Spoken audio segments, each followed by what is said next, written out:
గుడికి వెళితే మనసు చాలా ప్రశాంతంగా హాయిగా ఉంటుంది. కానీ ఆ గుడిలో అడుగు పెడితే కాళ్ళు చేతులు వణుకుతాయి. గుడి గంట మోగినా గుండె దడ పెరుగుతుంది.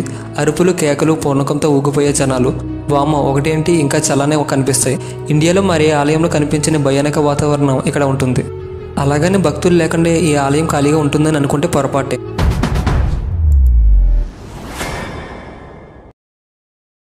రాజస్థాన్లోని దౌసా జిల్లాలో ఉన్న ఈ ఆలయం పేరు శ్రీ మెహంద్పూర్ బాలాజీ దేవాలయం. బాలాజీ ఆలయం అంటే అంత వెంకటేశ్వర స్వామి ఆలయం అని అనుకుంటారు, కానీ ఇది హనుమంతుడి ఆలయం. అయితే సాధారణ ఆలయంలో ఉండే హనుమంతుడి రూపంలో ఇక్కడ విగ్రహం ఉండదు. పెద్ద పెద్ద కళ్ళతో కోపంగా చూస్తున్నట్లుగా ఉంటుంది. ఆ విగ్రహాన్ని చూడగానే దయ్యాలు పారిపోతాయని భక్తులు విశ్వసిస్తారు. పైగా వారి నమ్మకం ఏనాడు ఒమ్ము కాలేదు. దయ్యాలను వదిలించే శక్తిగల ఆలయం గురించి తెలిసి దేశం నలుమూలల నుంచి వేలాది మంది భక్తులు ఇక్కడికి తరలి వస్తుంటారు. సాధారణ భక్తులు ఈ ఆలయంలో అడుగు పెడితే చాలా వింతైన అనుభూతి కలుగుతుంది. దుష్టశక్తులను వదిలించుకోవడానికి భక్తులు రోజు ఇక్కడికి తరలి వస్తారు. మహిమగల ఆంజనేయ స్వామి స్వయంగా భూతవైద్యం చేసే ఆశ్చర్యకరమైన దృశ్యాలు ఇక్కడ కనిపిస్తాయి. దీనిపై దేశ విదేశాలకు చెందిన అనేక మంది శాస్త్రవేత్తలు ఎన్నో పరిశోధనలు చేశారు, కానీ ఎవరికి దాని వెనుక ఉన్న రహస్యం గురించి అంత చిక్కలేదు. దెయ్యం పట్టి వింత వింతగా ప్రవర్తించే వ్యక్తులు ఇక్కడికి రాగానే సాధారణ స్థితికి చేరుకుంటారు. దీంతో కలమాతలకు అతీతంగా భక్తులు ఈ ఆలయం దర్శించుకుంటారు. దెయ్యం పట్టిన ఆప్తులను ఆలయానికి తీసుకువచ్చి స్వామి సొంతన పొందుతారు. ఇలాంటి బాధితులు ఇక్కడికి వందల సంఖ్యలో కనిపిస్తుంటారు.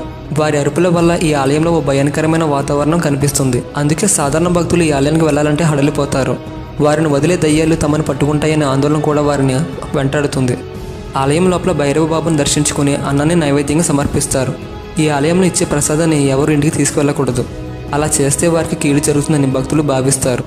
ఈ ఆలయానికి వచ్చే భక్తులు మాంసం మద్యం సేవించరాదు. మంగళ శనివారాలు మాత్రమే దయ్యాన్ని వదలకొట్టి పూజలు నిర్వహిస్తారు. ఈ 2 రోజుల్లో జనం తండోపందోలుగా తరలి వస్తారు.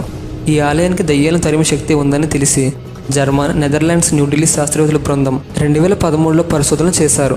అయితే దాని వెనుకున్న రహస్యాన్ని మాత్రం తెలుసుకోలేకపోయారు. భూతవైద్యం సమయంలో దుష్టశక్తులతో బాధపడే వారిని ఆలయంలోని ప్రత్యేక స్థలంలో ఒంటరిగా వదిలివేయాలి. కొద్దిసేపటి తర్వాత వారు సాధారణ వ్యక్తుల పూర్తి ఆరోగ్యంతో తిరిగి వస్తారు. ఈ వీడియో మీకు నచ్చినట్లయితే లైక్ చేసి షేర్ చేసి సబ్స్క్రైబ్ చేసుకోండి ఫ్రెండ్స్.